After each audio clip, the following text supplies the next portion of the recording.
अस्सलाम वालेकुम, मैं हूं आबिद अंदलीब। नाजरीन, आर्मी चीफ की अपॉइंटमेंट होने से पहले ही मुतनाज़ा हो गई है। समरी के ऊपर दस्तखत करने से पहले ही इतना बड़ा तनाज़ा खड़ा हो गया कि आर्मी चीफ के लिए एक बहुत बड़ा ट्रिप बन गया कि वो अपने आप को इससे कैसे बाहर निकाल पाएंगे। ये वो सवाल है इस वक्त जिसके ऊपर सब लोग सोच रहे हैं कि नए आर्मी चीफ अगर जनरल आसिम मुनीर बन जाते हैं तो उनकी जो अपॉइंटमेंट है अगर वो कंट्रोवर्शियल हो जाती है। कंट्रोवर्शियल से मुराद तहरीक इंसाफ के लोगों का जो कंसर्न था वो एड्रेस नहीं होता, तो इसका मतलब है कि वही कुछ जो जनरल बाजवा साहब के साथ शायद 5 साल बाद हुआ था वो इनके साथ पहले दिन से शुरू होगा। तो बहुत इंपॉर्टेंट कुछ 6-7 चैलेंजेस हैं जो नए आर्मी चीफ को फेस करने हैं। इनके ऊपर बात करते हैं। सबसे पहला चैलेंज तो अगर ये अपॉइंटमेंट होती है जनरल आसिम मुनीर साहब की, ये तहरीक इंसाफ के बहुत सारे हलकों के अंदर ये बात थी कि इनकी अपॉइंटमेंट नहीं होनी चाहिए।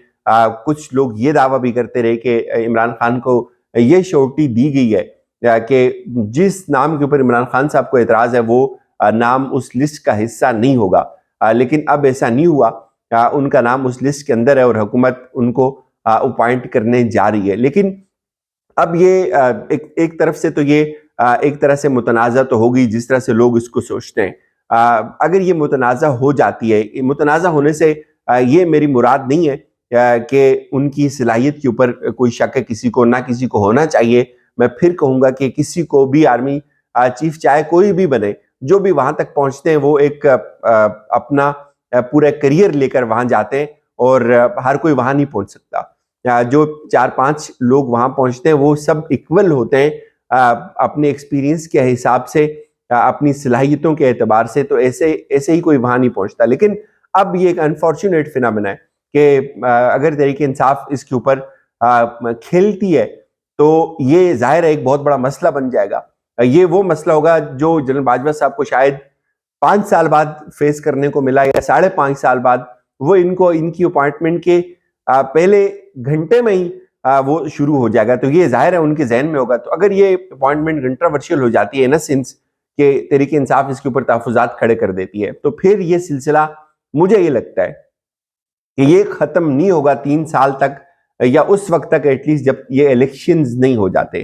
तो ये एक बहुत बड़ा चैलेंज है नए चीफ साहब के लिए कि वो किस तरह से अपने आप को इससे निकालते हैं या निकाल पाते हैं। तो यहाँ एक चीज ये जरूर है कि अगर यही अपॉइंटमेंट हो जाती है और तहरीक इंसाफ इसको इसी तरह एक इशू बना के रखती है, इसके ऊपर बात करती है, तो जाहिर है ये मामला खत्म नहीं होगा, ये मामला थमेगा नहीं। लेकिन अगर कोई ऐसा मामला हो जाता है, इमरान खान के साहब के साथ पेचअप हो जाता है या इमरान खान साहब एक लम्हे के लिए एक पाज लेकर ये बैठकर देखते हैं या ये जज करते हैं कि हाँ जी ठीक, हम देखते हैं कि वाकई फौज अगर न्यूट्रल हो गई है तो वो किस हद तक हुई है। तो एक चीज याद रखें कि जो न्यूट्रल होने का कॉन्सेप्ट होता है ना, ये सबसे आसानी से और सबसे जल्दी जो अपोजिशन में होती है पार्टी उसको समझ आता है। क्योंकि ज़ाहिर जब आप गवर्नमेंट में होते हैं उस वक्त तो आपके लिए हलाल हराम खत्म हो जाता है। उस वक्त तो आप ये चाहते हैं कि जितनी मर्जी आईनी गैर आईनी सपोर्ट आपकी हुकूमत को मिलती रहे वो ठीक है। लेकिन जब आप अपोजिशन में होते हैं तो फिर आपको ये गेस करना आसान होता है कि अगर फौज हुकूमत का साथ दे रही है तो जाहिर है वो अपोजिशन वालों को जदोकोब कर रही होगी, उनको थ्रेट कॉल्स आ रही होंगी, व्हाट्सएवर जो भी होता है एक रवायती तरीकाकार है। तो अपोजिशन के लिए ये गेस करना बहुत आसान होगा। तो अगर इमरान खान साहब इनको एक चांस दे देते हैं, ठीक है, वो मॉनिटर करते हैं बैठ के कि हाँ फौज अगर न्यूट्रल हो गई है तो जाहिर है उसमें टाइम लगेगा चीज़ों को देखने में, मैनिफेस्ट होने में, एक्शन से पता चलेगा। तो ये मुमकिन है कि यहाँ हालात ठीक हो जाएं, चीज़ें थम जाएं।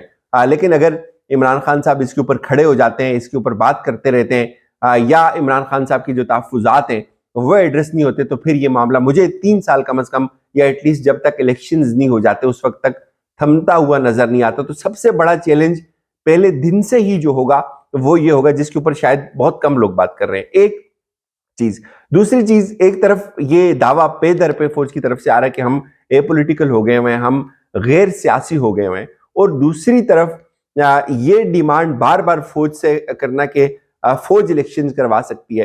तो मेरे ख्याल में अगर हम ये चाहते हैं कि फौज न्यूट्रल हो जाए सही मानों के अंदर, तो फिर फौज का सियासी किरदार खत्म हो जाए, तो फिर हमें फौज से ये डिमांड नहीं करनी कि आप इलेक्शंस करवाएं। जब फौज इलेक्शंस करवाती है तो इसका मतलब है कि फौज सियासी नहीं है। फौज सियासत के अंदर मुदाखलत करेगी तो इलेक्शंस होंगे, तो ये बजाते खुद एक बहुत बड़ा उनके लिए चैलेंज है कि इमरान खान इलेक्शन से पीछे नहीं हट रहे और इलेक्शन जाहिर है करवाने इस्टेब्लिशमेंट ने। इस्टेब्लिशमेंट अगर सही मानों में न्यूट्रल हो जाती है तो ये इत्तेहाद खुद ब खुद बिखर जाएगा, तितर बितर हो जाएगा, टूट जाएगा। तो एक तरफ वो सियासत नहीं करना चाह रहे, अगर वो सियासत कर रहे हैं तो फिर वो यहाँ आके खराब हो रहे हैं। तो ये कैसे आगे बढ़ेगा ये अभी तक क्लियर नहीं है। क्लियर इन द सेंस ये इतना स्मूथली आगे बढ़ता हुआ नजर नहीं आ रहा। जितनी चैलेंजेस शायद जनरल बाजवा को थे उससे कई गुना ज्यादा चैलेंजेस नए आर्मी चीफ को होंगे। तो इसलिए ये चीज बहुत जरूरी है कि जो नई अपॉइंटमेंट हो वो इन कंसर्न्स को, इन चीजों को, इन खदशात को कम से कम जरूर जहन में रखकर जो है वो होनी चाहिए कि ये अपॉइंटमेंट अपने पहले दिन से कंट्रोवर्शियल नहीं होनी चाहिए। ये बड़ी इंपॉर्टेंट अपॉइंटमेंट है। अच्छा, इस हवाले से ये चीज सबसे ज्यादा हुकूमत को सोचनी चाहिए थी। जो कुछ जनरल बाजवा साहब के साथ हुआ वो इससे इस इदारे को भी सबक लेना चाहिए, कम से कम हुकूमत को भी जरूर सबक लेना चाहिए और हुकूमत इसके अंदर बड़ा पार्ट प्ले कर सकती थी। लेकिन वही हो रहा है, रूल्स में या एक्ट के अंदर तरमीम की जा रही है और एक नया सिलसिला शुरू किया जा रहा है। जाहिर है ये एक और गिरदाब पैदा करेगा और फिर अगर ये मामला यहाँ थम जाता है तो फिर एक और बहुत बड़ा चैलेंज होगा कि अपनी जो फौज है उसको प्रूव करना कि वाकई वो पॉलिटिकल है और फिर उसके साथ साथ उसको अपने प्रोफेशनल रोल के अंदर लेके आना और उसका जो मोराल है जो डाउन हुआ है, जो पिछले 6-7 माह के अंदर फौज जिस क्राइसिस से गुजरी है इंटायरली नजरियाती तौर पे, उसको खत्म करना ये एक बहुत बड़ा चैलेंज होगा। फौज का वकार दोबारा बहाल करना, और इस वक्त मुझे लगता है कि फौज का वकार बिल्कुल बहाल हो सकता है अगर खान साहब जो इलेक्शंस की डिमांड है वो एस्टेब्लिशमेंट से ना करें और ये एक दफा ये चीज प्रूव होने दें कि हाँ वाकई एस्टेब्लिशमेंट न्यूट्रल है, वो वक्त साबित करे। तो उस सूरत में फौज का मोराल बहुत आसानी से बुलंद हो सकता है। लेकिन आपको इमरान खान को एंगेज करना पड़ेगा किसी न किसी तरह से, किसी न किसी लेवल पे जाके। ऐसे नहीं हो सकता कि इमरान खान को माइनस कर दिया जाए या उनका करियर खत्म कर दिया जाए और ये करने की कोशिश की जाए। तो जाहिर है इसका एक बहुत स्ट्रॉन्ग रिएक्शन आता है, वो उन हलकों की तरफ से भी आता है जो आप कभी पहले आपने शायद सोचा भी नहीं होगा कि यार ये लोग भी बात कर सकते हैं। तो ये एक बहुत बड़ा चैलेंज होगा कि इदारे को नजरियाती तौर पर यकजा करना और फिर नई हिकमत अमली के साथ जो नई एक जंग है उसको वो कैसे लड़ेंगे।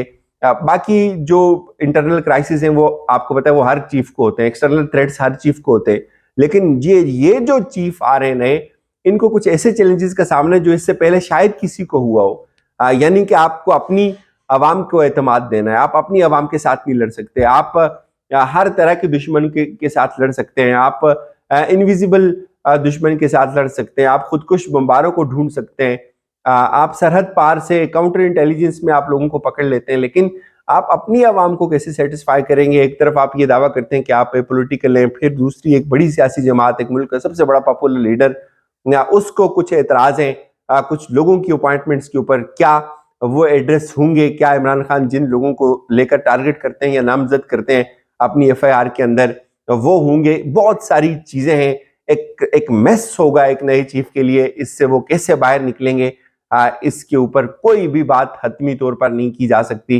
लगता यही है अपेरेंटली कि ये चीजें इलेक्शन तक कम से कम ऐसे ही चलती रहेंगी और फिर जब इलेक्शन हो जाएंगे कोई एक पार्टी जो जाहिर है तहरीक इंसाफ वाज़ेह अक्सरियत से जीतती हुई नजर आ रही है और दूसरी सारी जो जमातें होंगी वो सारा मलबा आर्मी चीफ के ऊपर या एस्टेब्लिशमेंट के ऊपर डाल देंगी कि देखें जी हमारे साथ ज्यादती हो गई है। तो फिलहाल जो पाकिस्तान की सियासत में जो कुछ इस वक्त चल पड़ा है, लगता ही है कि अगले 10-15 साल ये जो गर्द है ये बैठने वाली नहीं है। इजाजत दीजिए, अपना ख्याल